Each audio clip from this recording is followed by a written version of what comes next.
What was that? Obviously something set off the snare trap, but it sounded big. No, you nincompoop, not like a big rabbit. Something bigger than the biggest rabbit you've ever seen. I don't know, maybe a deer or something. A crocodile? You mean a crocodile. A crocodile all the way out here? I really should teach that numbskull how to read someday. Okay, maybe it's not a crocodile, or crocodile, as you say, but it could be something dangerous. Boys, draw your weapons and approach slowly. We don't want to scare it. Maybe not a deer, but a handsome enough buck anyway. Boys, lower your weapons now. Oh, how stupid of me to assume it would just be common sense for you all to put your arrows away. We hunt animals, not people. Sir, I apologize for the rudeness of my comrades. We were just expecting, well, something else. Not a crocodile. Ignore his dim-wittedness. Please. All right, don't struggle. We aren't going to hurt you. Let me just... There. Now you're free. Can you stand? He even staggers like a young deer. Ooh, that is a nasty rope burn on your ankle there. Here, I'll escort you back to our camp and we can bandage that up for you. I know we may seem like just a band of fools, but I promise that my boys can do a real proper wrap job on that burn. And we have some pretty good cooks as well. I'm sure you're hungry.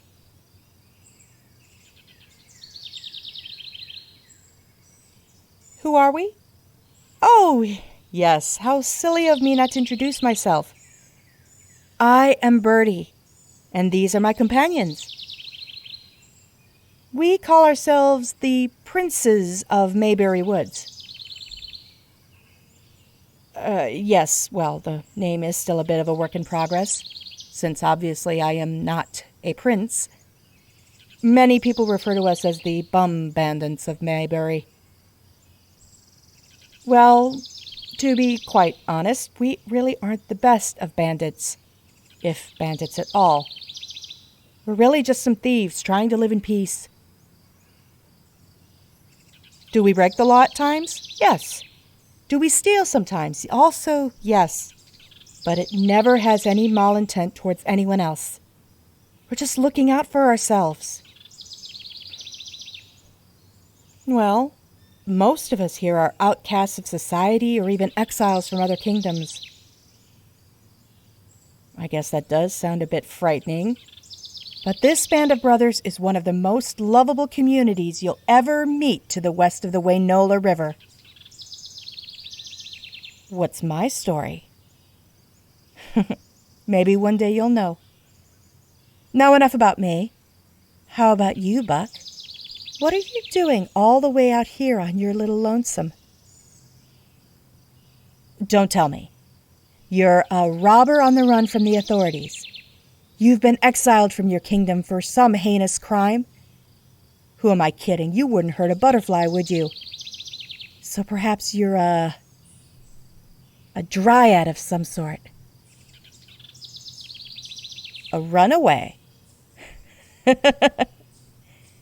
You're starting a whole new life. You could have told me anything you wanted and I would have believed you. And you told the truth. How do I know you're telling the truth? Well, I can see it in those eyes of yours. There's nothing but innocence. How can I tell? Let's just say I used to spend a lot of time studying. Yes, it's one of the reasons I seem to be adopted as some sort of leader for this group of men. You see, many of them are unable to read and write. Growing up, they were much more concerned with working and surviving. Me? Interesting? You flatter me. I think you're much more interesting. So what if I barely know anything about you? I'm quite curious about you. Curiosity is what drives interest. How long have I been an outlaw? Who says I'm an outlaw? I suppose being the leader of a gaggle of poor thieves would make it seem so. I've been out here with these men for about a month now, but I feel like I've known these people my entire life. Why am I out here? Well, to be quite honest, I'm a runaway like yourself. But not many people know that. I tend to keep my past life quiet. I left it all behind after all. I much prefer it out here. Are you all right? You're wincing and limping. Your ankle. I suppose it would be quite sore after walking on it all this way and on rough terrain. The camp isn't much further from here. Do you think you can make it?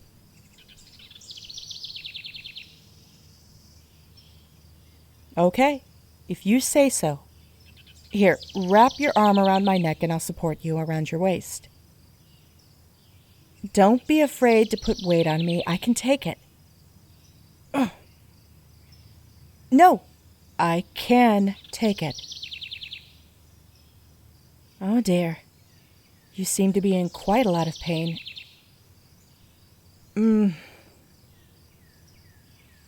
Here.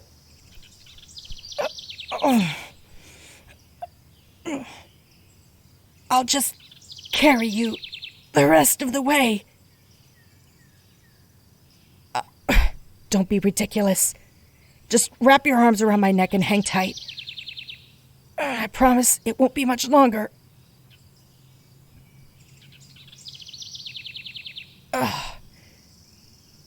I still wouldn't mind if you weren't injured at all.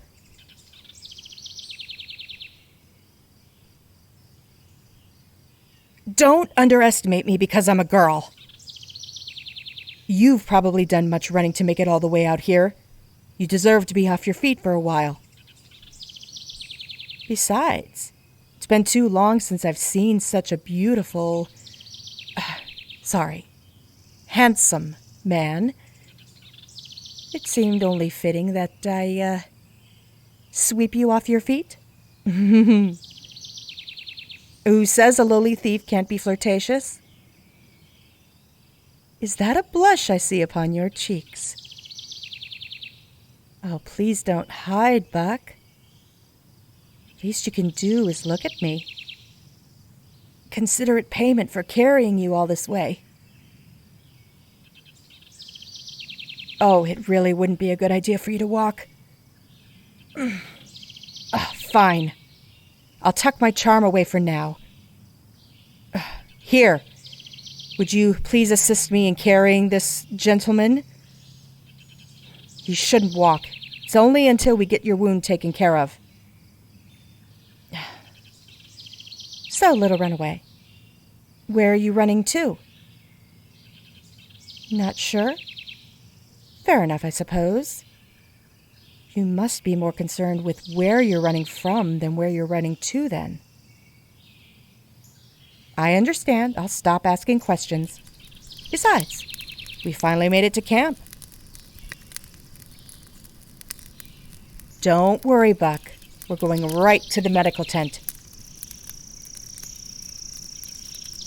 Here we are. I'll just... right here. Set him down right here. There we go. Just sit back and relax. I'm going to elevate your ankle, okay? Alexander, how are you? Who is this? Oh, well, this poor gentleman got caught in our snare over by the creek. Yeah, he's got a nasty rope burn around his ankle where the trap caught him. Think you could work your magic? Buck, you're very funny looking at me like that. It's not real magic. Alexander's medicine is about the closest thing to magic I've ever seen in this world. You're in good hands, I promise. Buck, you're giving me a funny look again. What is it? What happened to him? Oh. Well, you see, Alexander is mute. His tongue was cut out for talking back to a priest in his kingdom. Yes, very brutal. That was many years ago, so it no longer hurts him. He has his own way of communicating that we've all picked up on. Right now, he's dipping bandages in a paste, and he'll wrap your ankle in it. It'll be cold, though. There we go. And he says he's going to put a layer of dry bandages on top. All done. He says to leave this on for 3 days. Then you can cut it off and you'll be good as new. Thank you, Alexander. Oh, that means dinner is ready. Are you hungry? Come on then. I'm pretty sure tonight is rabbit stew. You're going to love it.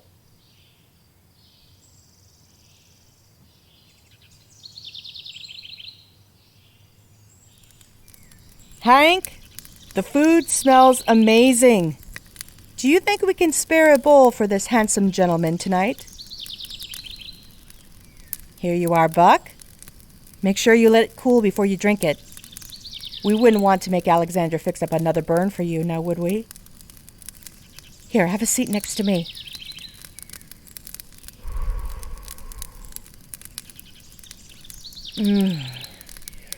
This may be the best batch of rabbit stew I've ever had. Try it.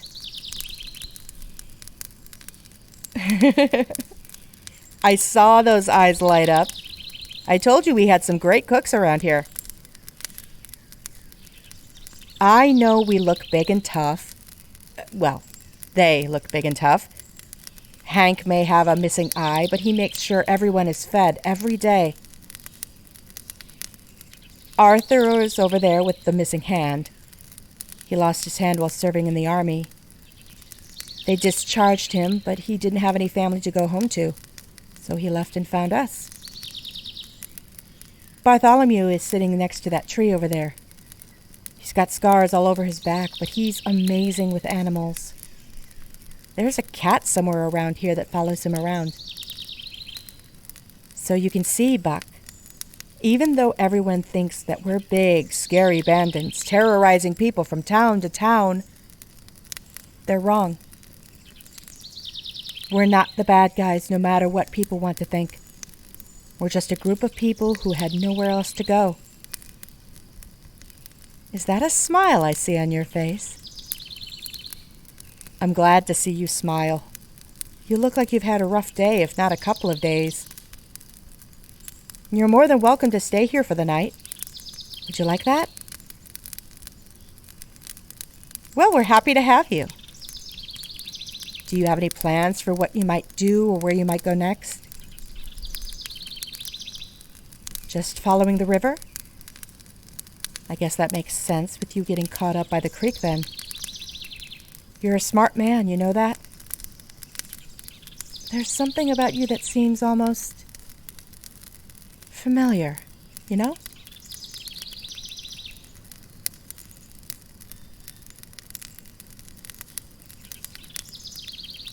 I feel almost like you understand me without me even having to speak.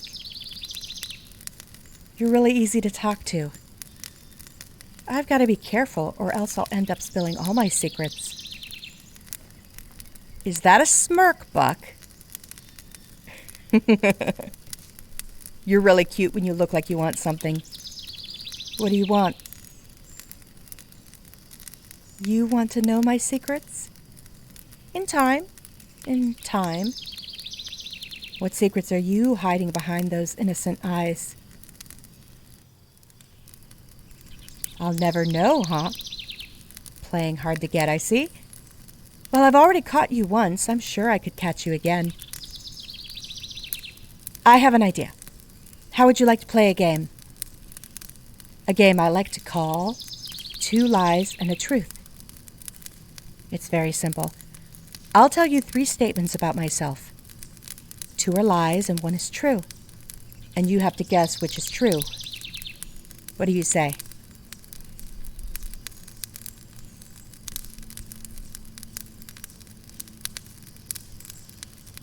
What happens if you guess wrong? Well, then I guess you'll never know what is true. Okay, let me think real quick. Okay, I've got it. I prefer cats over dogs. My favorite subject was literature. And I read to children every Sunday. Which is the truth? The first one, that I prefer cats over dogs. Is that your final guess? Sadly, you be wrong. That was a lie. Now it's your turn. You studied archery. You have 3 brothers. And you hate peas. That's a tough list, Buck. My guess is that you hate peas. Wow, that was a lie. Wow, you're good at this. I thought for sure I'd be able to tell when you lied. Perhaps I'm not as good at reading people as I thought.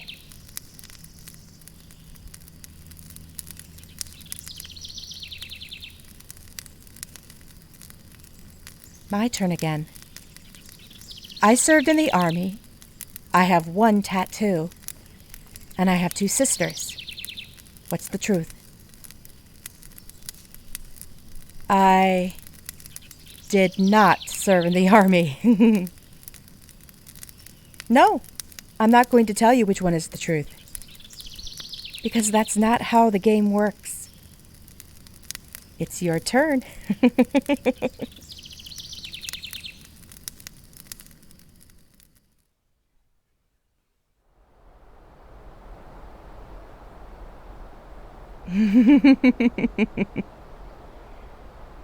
Oh my. It got dark very quickly out. How did I not notice? Well, I was a little busy looking at your face.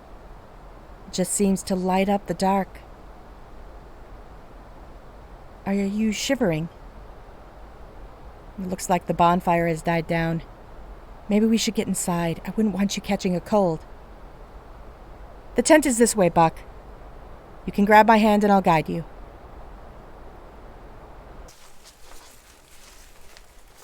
I'll go ahead and light my oil lamp.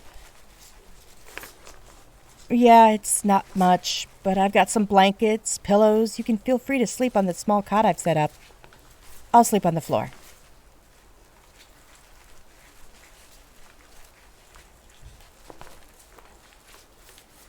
Yeah, it's not much, but I've got some blankets, pillows. You can feel free to sleep on the small cot I've set up. I'll sleep on the floor.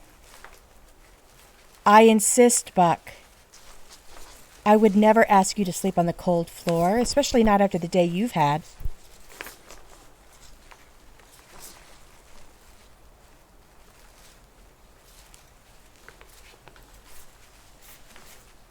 Let me put it this way. I am going to sleep on the floor. If you would like to join me, you are more than welcome to, but the cot will be available to you. Would you like something to sleep in? I've got some linen shirts and... Yeah, here's a shirt. Just something I swiped from my previous life. I think it belonged to someone I once knew. I'll turn and close my eyes. Actually, why don't you also turn and close your eyes? I'll go ahead and change as well. Okay, I'm done. Are you done? Let's turn back on the count of 3. 1, 2, 3. You beat me to it. How long have you been looking, Buck? You didn't. Uh-huh, sure. Do you mind me being without a skirt? I can put one on if it makes you uncomfortable. No? Okay, well, I guess there's nothing else to do other than lay down.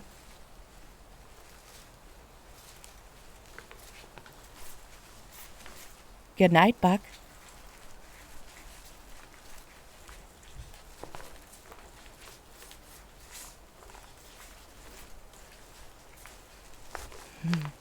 Good night again, Buck.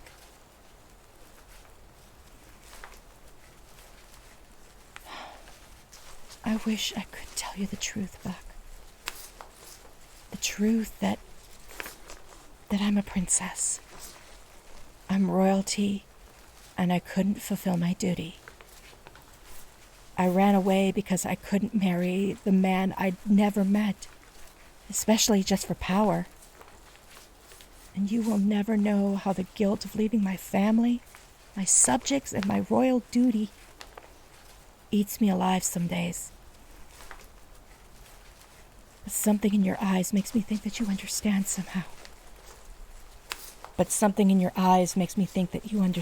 somehow. I've never met someone like you, and meeting you makes me think I made the right choice. I hope you stick around, but I would understand if I woke up tomorrow and you were gone. Good night, Buck.